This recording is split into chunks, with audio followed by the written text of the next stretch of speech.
to to negotiate with to talk to Americans and other officials.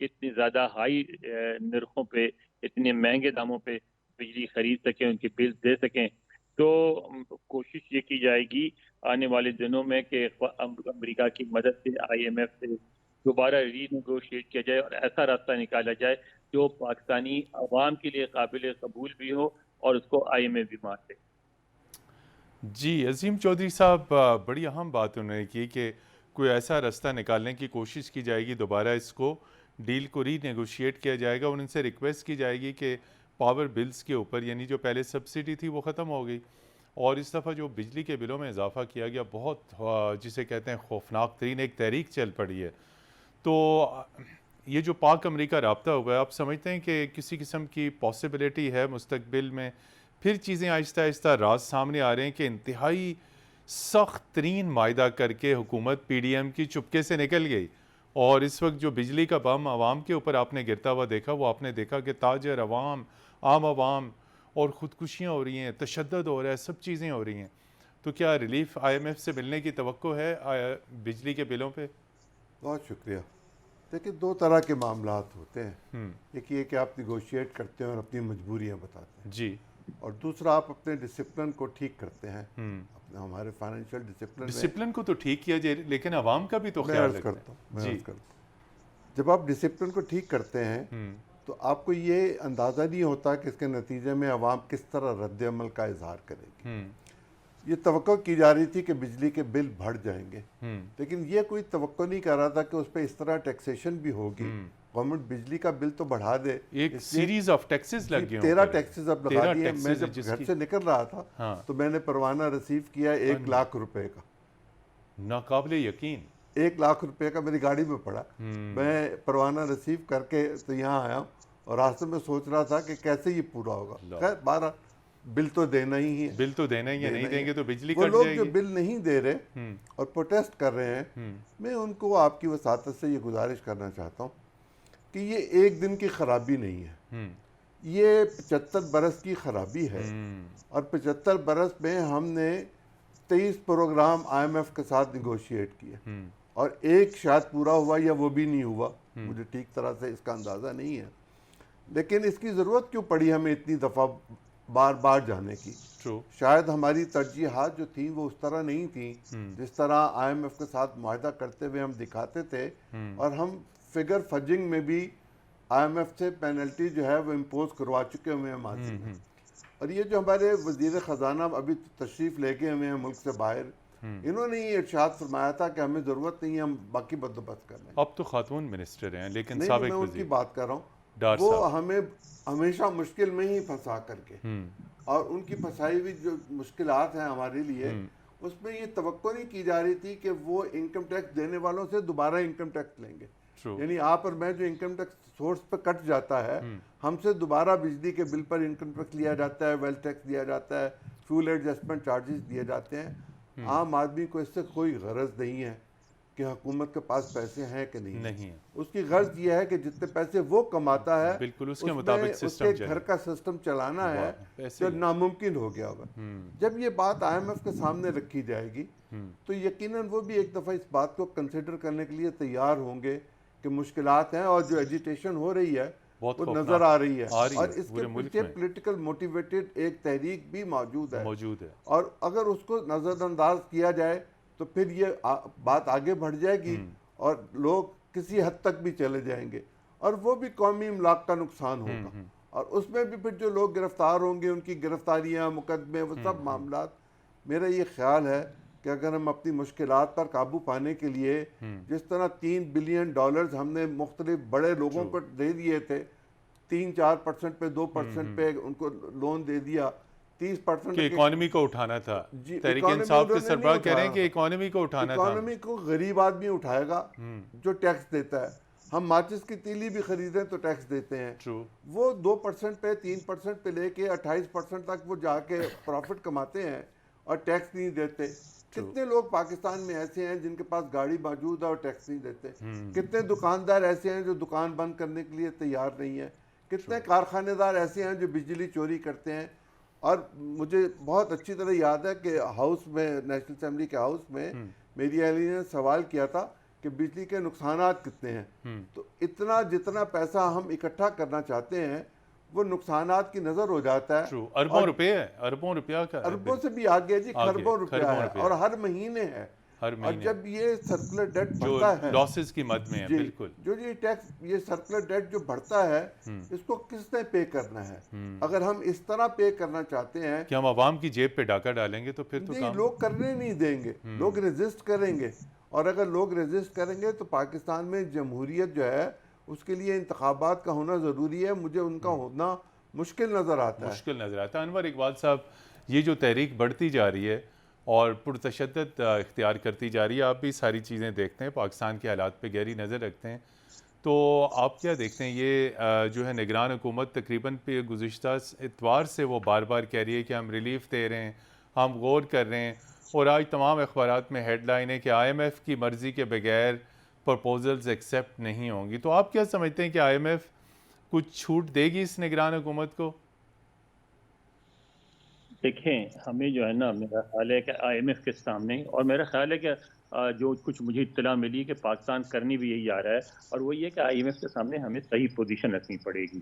بات یہ ہے کہ ہیرا پھیری نہیں کرنی، ہیرا پھیری والے اعداد و شمار نہیں کرنے. نہیں بتاتا ہوں، میں آپ کو بتاتا ہوں میں کیا مطلب ہے. جو ہم ٹرمینالوجی یوز کرتے، جیسے آپ نے کہا عوام کی جیب پہ ڈاکہ، اور اس طرح کی بجلی بام، تحریک چلے گی، تو اس میں بات کنفیوز ہو جاتی ہے. بات یہ ہے کہ پچھلے دنوں میں نے ایک ٹویٹ دیکھی، اور ایک شخص نے پوسٹ کیا کہ میری تنخواہ جو ہے وہ 75,000 ہے. ٹھیک ہے، 25,000 میں نے 2 بیڈ روم کا، 2 روم کا، 2 کمروں کا، بیڈ روم نہیں، ایک روم ایک روم کا میں نے کرائے پہ اپارٹمنٹ لیا ہوا ہے. تو 35,000 کا میرا بجلی کا بل آ گیا. مائی گڈنس. 2 بچے ہیں. اب آپ بتائیے کہ 35,000 اور 25,000 کتنے ہو گئے؟ 60,000 ہو گئے. 60,000. 15,000 روپوں میں 2 بچے، ایک میاں بیوی، 4 آدمی روٹی کیسے کھائیں گے؟ بچوں کے اسکول کی فیس کیسے جائے گی؟ کپڑے کہاں سے آئیں گے؟ تو یہ جو بات ہے کو ہم سمجھ نہیں پا رہے ہیں، وہ یہ ہے کہ یہ مسئلہ عوام کے جیب میں ڈاکہ اور تحریک اور فلاں، یہ سیاسی اصطلاحات کا نہیں ہے، یہ عوام کی استطاعت کا ہے. اب عوام کی استطاعت جو ہے وہ ختم ہو گئی ہے. غریب ترین ہو گیا ہے، اور وہ دے نہیں سکتا. کچھ عرصے کی بات ہے کہ وہ بالکل لوگ بجلی کا بل بھی، بجلی کے کنیکشن بھی کٹوانے پہ تیار ہو جائیں گے، صرف ان کے پاس پیسے نہیں ہیں، بھوکے نہیں مریں گے. وہ 35,000 روپے سے خوراک خریدیں گے اپنے بچوں کے لیے، اور پھر جب وہ ہوگا تو خوراک بھی اتنی مہنگی ہو جائے گی کہ وہ بھی خرید نہیں سکیں گے.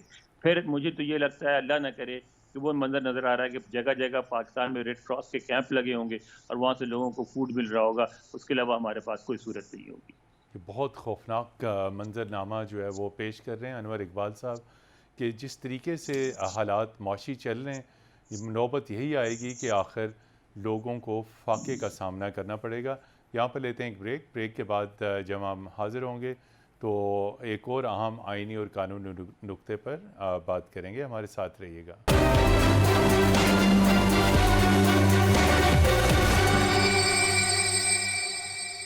جی ناظرین، پروگرام مد مقابلے میں خوش آمدید. عظیم چودھری صاحب، ایک اور اہم ڈیولپمنٹ ہوئی ہے.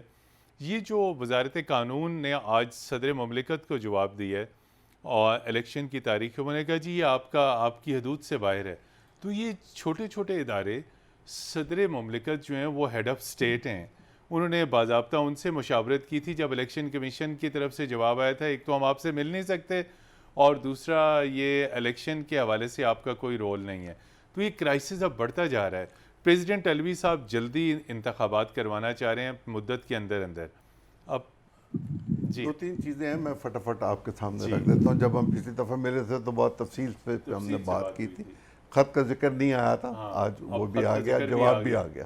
جی صورت یہ ہے کہ ایک کانسٹیٹیوشن میں کلاز ہے 58(1) جی، جس کے تحت پرائم منسٹر اسمبلی توڑنے کا اختیار رکھتا ہے. صدر کے پاس اسمبلی توڑنے کا کوئی اختیار نہیں ہے ہی نہیں. وہ 58(2)B کے تحت ہوتا تھا کہ صدر اپنی ثوابدید کے تحت، وہ پرائم منسٹر کی ایڈوائس سے لنک ہے. میں عرض کرتا ہوں جی 58(2)B میں اختیار ہوتا تھا کہ صدر اپنی ثوابدید پہ سوتے ہوئے بھی اگر خواب دیکھے کہ میں نے اسمبلی توڑنی ہے تو توڑ دے، اور اس کو کوئی نہیں پوچھے گا.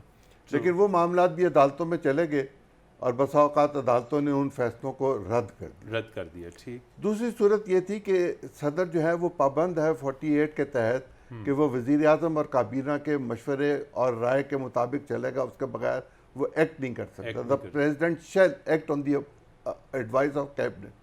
تو جب کر ہی نہیں سکتے تو کیا پرائم منسٹر نے ایڈوائز دی تھی کہ آپ یہ کام کر دیجئے, تاریخ دے دیجئے؟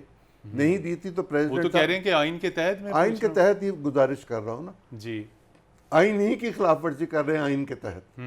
اور صدر محترم یہ کوئی پہلی دفعہ نہیں کر رہی, یہ تیسری چوتھی دفعہ ہے کہ وہ آئین سے انحراف کر رہے ہیں, اور ان کو چاہیے کہ وہ آئین کو, پارلیمنٹ کو تو بے توقیر کیا تھا, آئین کو بے توقیر. تو وہ یہ نہیں کرنا چاہ رہے کہ میں سسٹم میں دیکھوں, میں خط لکھ رہا ہوں, سارے سوالوں کا جواب دے دیتا ہوں.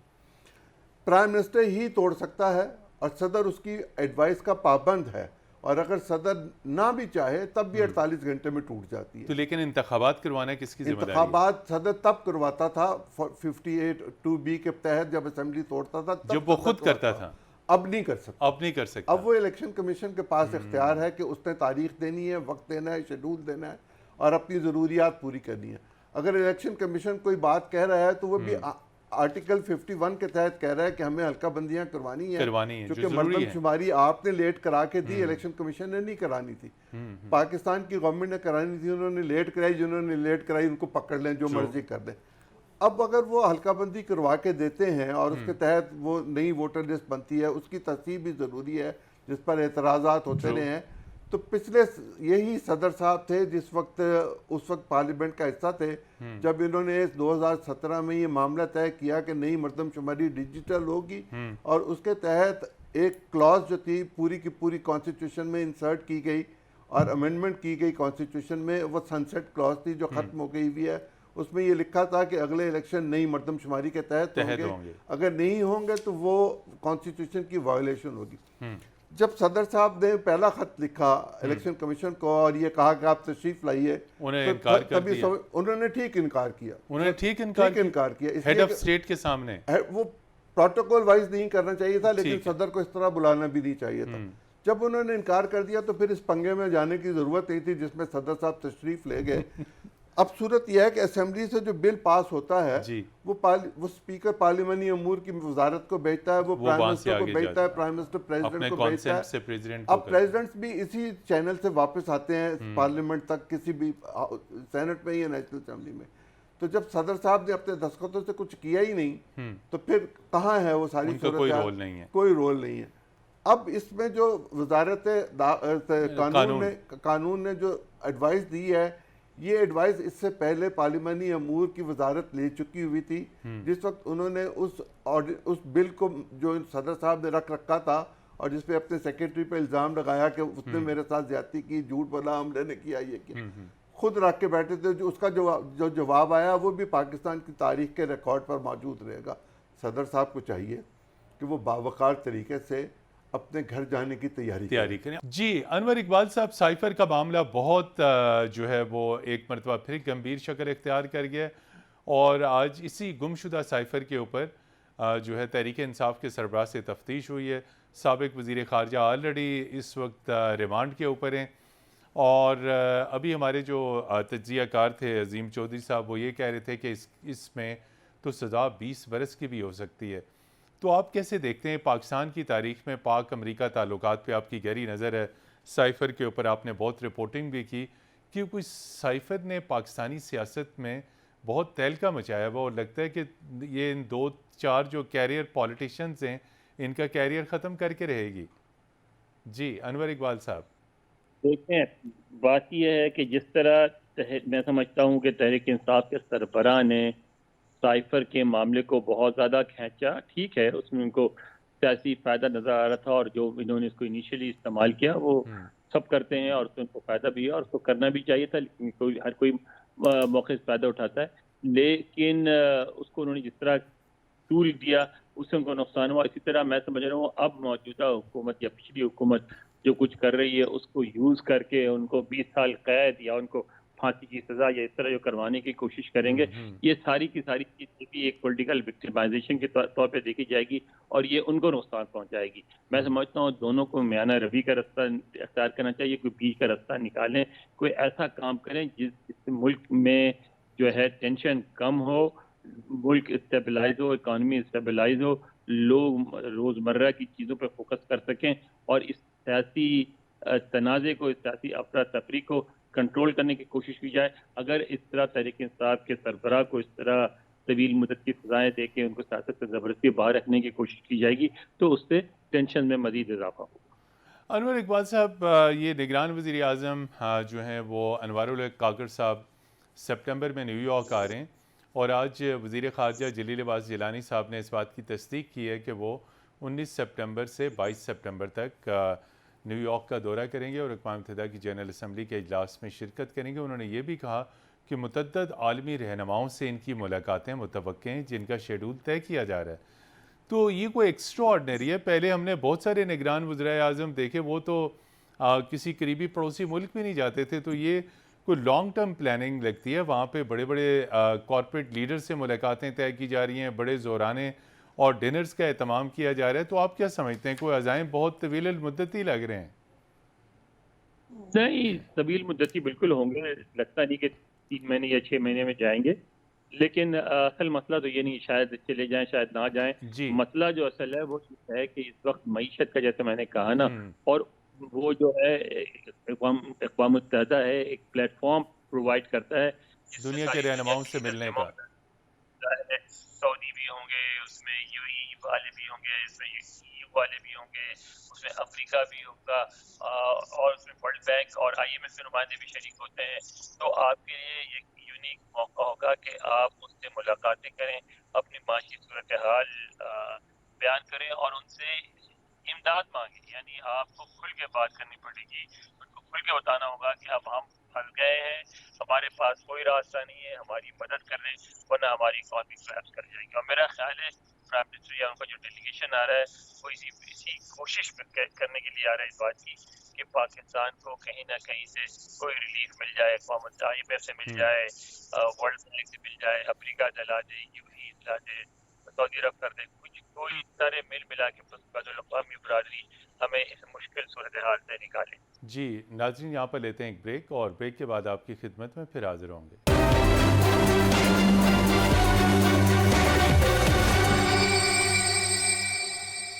مد مقابل میں ایک مرتبہ پھر خوش آمدید. اور ہم بات کر رہے تھے سینئر صحافی اور تجزیہ کار واشنگٹن سے براہ راست ہمارے ساتھ موجود ہیں انور اقبال صاحب. یہ سائفر ہے کیا؟ اور جس طرح آپ بھی اور اس سے پہلے عظیم چودھری صاحب بھی کہہ رہے تھے کہ اس میں بڑی طویل سزائیں ہو سکتی ہیں. یہ ہے کیا اتنے سائفر کے اندر کانٹینٹ کہ اس کے اوپر آگے اتنی بڑی بڑی خوفناک سزائیں ہونے جا رہی ہیں، اور یہ سائفر کا طوفان بیٹھنے کو نہیں آ رہا، ہر چند ہفتے بعد پھر کھڑا ہو جاتا ہے. اب اس کے اوپر تحریک انصاف کے سربراہ کو مزید 14 روزہ ریمانڈ پر جیل میں بھجوا دیا گیا. تو کچھ سائفر کے بارے میں بتائیے کہ یہ اب ہے کیا، اور اس کا ایکچولی کیا اسکرپٹ ہے، کیا اس سے حاصل کرنا چاہتے ہیں؟ سائفر جو ہے کیا ہے؟ سائفر ایک میٹنگ کی تفصیلات ہے. سائفر میں جو جب ہمارے ایک سابق سفیر تھے اسد خان صاحب، جب وہ جا رہے تھے تو ان کی جو الوداعی پارٹی ہوئی تھی اس میں امریکی جو آفیشل شریک ہوئے تھے، اس میں ڈونلڈ لو صاحب بھی تھے. ان کے اور پاکستانی جو ڈپلومیٹس ان کے درمیان گفتگو کی تفصیلات ہیں. جی. اچھا، وہ جو سب سے پہلی بات یہ ہے کہ وہ آفیشیل میٹنگ نہیں تھی، ایک انفارمل میٹنگ تھی. انفارمل میٹنگ ہمیشہ سفارتکار استعمال کرتے ہیں وائلڈ گیسز اور وائلڈ باتیں کرنے کی کہ جو ابھی پالیسی میں شامل نہیں ہوئی لیکن ہو سکتی ہیں. اس میں ایسی باتیں کی جاتی ہیں کہ بھئی یہ ہو جائے گا، وہ ہو جائے گا. یعنی آپ دوسرے ملک کو الرٹ کرنا چاہتے ہیں کہ جو کچھ آپ کر رہے ہیں اس کے یہ نتائج بھی نکل سکتے ہیں، ابھی تو نہیں نکلے ہیں لیکن ایسا ہو سکتا ہے. جی. تو اس میں امریکیوں نے ان کو بتایا کہ بھئی ہمارے یہاں عمران خان صاحب کے ماسکو کے دورے سے بہت تشویش ہے، اور اس بات کو واشنگٹن میں پسند نہیں کیا گیا، نہ کانگریس نے پسند کیا، نہ انتظامیہ نے، نہ اور دوسرے حلقوں نے. اور اس لیے اس وقت عمران خان صاحب کے بارے میں جو واشنگٹن میں فیلنگز ہیں وہ نیگیٹو ہیں. وہ بتایا گیا. اب وہ اس میں ایک ایسا مواد تھا جس کو جو تحریک انصاف کے سربراہ اور اس وقت وزیر اعظم نے عمران خان صاحب انہوں نے اس کو یوز کیا. استعمال کر سکتے تھے، موجود تھا، اور انہوں نے اس کو یوز کیا. اور جب انہوں نے یوز کیا اس وقت جو نیشنل سیکورٹی کونسل کا دوسرے لوگوں نے اس وقت انہوں نے نہیں کہا کہ یہ نیشنل سیکورٹی ایکٹ کا بریچ ہے، بلکہ انہوں نے کہا کہ ہاں اس میں ایسا مواد موجود ہے جو آبجیکشنیبل ہے. سازش کی بات کی انہوں نے تصدیق نہیں کی، لیکن انہوں نے کہا کہ مواد ایسا ہے جو آبجیکشنیبل ہے. اب یہ اتنا بڑا مسئلہ کیوں بن رہا ہے؟ اتنا بڑا مسئلہ اس لیے نہیں بن رہا ہے کہ انہوں نے آفیشیل سیکریٹس ایکٹ کی خلاف ورزی کی، وہ اس لیے بن رہا ہے کہ جب ان کو ہٹایا گیا تو ہٹانے والوں کا خیال تھا کہ عمران خان سیاسی طور پر کچھ عرصے میں بالکل ناکارہ ہو جائیں گے، استعمال بالکل شدہ ختم ہو جائیں گے. وعدے کی طرح ختم ہو جائیں گے اور ہم آرام سے ان کو قابو پا لیں گے. اب یہ ہو نہیں رہا ہے. اب ہو یہ رہا ہے کہ حکومت کا بیانیہ، حکومت کا جو موقف چاہے کتنا ہی درست کیوں نہ ہو، حقائق پہ مبنی کیوں نہ ہو، وہ عوام میں رجسٹر نہیں ہو رہا ہے. اور جو عوام کے جو جذبات ہیں وہ حکومت اور حکمرانوں میں رجسٹر نہیں ہو رہے ہیں. دونوں کے درمیان ایک گلف، ایک خلیج پائی جاتی ہے، اور اس خلیج کو کیسے پاٹا جائے اس کا کسی کو نہیں پتا. تو اس لیے یہ سارا سلسلہ ہو رہا ہے. کیا عمران خان کو سزا دینے سے وہ خلیج بن جائے گی؟ نہیں ہوگی. اور کیا عمران کو سزا دینے سے حالات قابو میں آ جائیں گے؟ نہیں آئیں گے، مزید بگڑیں گے. الٹیمیٹلی تو قابو میں آنا ہی ہے، آج نہیں تو سال بعد. لیکن اب دیکھنے والی بات، یعنی گیم آف نرز ہے، دیکھنے والی بات ہے کہ کب تک اس ٹینشن کو ہماری اسٹیٹ برداشت کر سکے گی، کیونکہ اس ٹینشن کے بہت برے نتائج پڑ رہے ہیں ہماری اکانومی پہ، ہماری بین الاقوامی ساکھ پہ، ہر طرح سے. اور تو کب تک برداشت کر سکے گی، اور کون پہلے بلنک کرے گا؟ عمران خان صاحب پہلے بلنک کریں گے یا حکمران بلنک کریں گے؟ صرف یہ بتائیے گا کہ یہ جو آج 14 روزہ جوڈیشل ریمانڈ پہ تحریک انصاف کے سربراہ کو پھر جیل میں کل ان کی رہائی کا پروانہ جاری ہوا، تو اب یہ کیا ہمیں طویل ترین ان کی قید نظر آ رہی ہے؟ ان کا کوئی رول نہیں ہے سائفر کے اندر؟ اب آگے مزید انہیں سزا مل سکتی ہے؟ جب اس کیس کی اپیل لگے گی اور وہ پیش نہیں ہوں گے تو سائفر نہیں، جس میں توشہ خانے کی تو سزا معطل ہوئی ہے، ابھی سزا معطل ہوئی ہے. اگر وہ کورٹ میں پیش نہ ہوئے اور وہ حوالات میں ہوئے، جوڈیشل پہ ہوئے، کسی جگہ بھی ہوئے، تاریخ پہ باقاعدگی سے پیش نہ ہوئے، تو ان کی اس میں جو ضمانت ہوئی ہے وہ منسوخ ہو جائے گی. اور یہ جو معاملہ ہے سائفر کا، یہ تو سیکیورٹی کے تحت ہے، ان کے اوتھ کی وائلیشن ہے، اور کانسٹیٹیوشن یہ کہتا ہے کہ اوتھ کی وائلیشن کانسٹیٹیوشن کی وائلیشن ہے. تو اس پہ سزا ہوئی تو اس پہ تو بچنا ہی نہیں ہے، اس پہ سائفر پہ ناظرین بچنا ہی نہیں ہے، سوال ہی پیدا نہیں ہوتا. کچھ یہ بتا دیں کتنی ہے کم از کم اور میکسیمم؟ یہ 20 سال بھی ہو سکتی ہے، یہ کچھ اور بھی ہو سکتی ہے، اللہ نہ کرے کچھ اور ہو جو آپ بریکٹ میں میں نہیں کہنا چاہتا. ہم اس کو بھگت چکے ہوئے پہلے ماضی میں.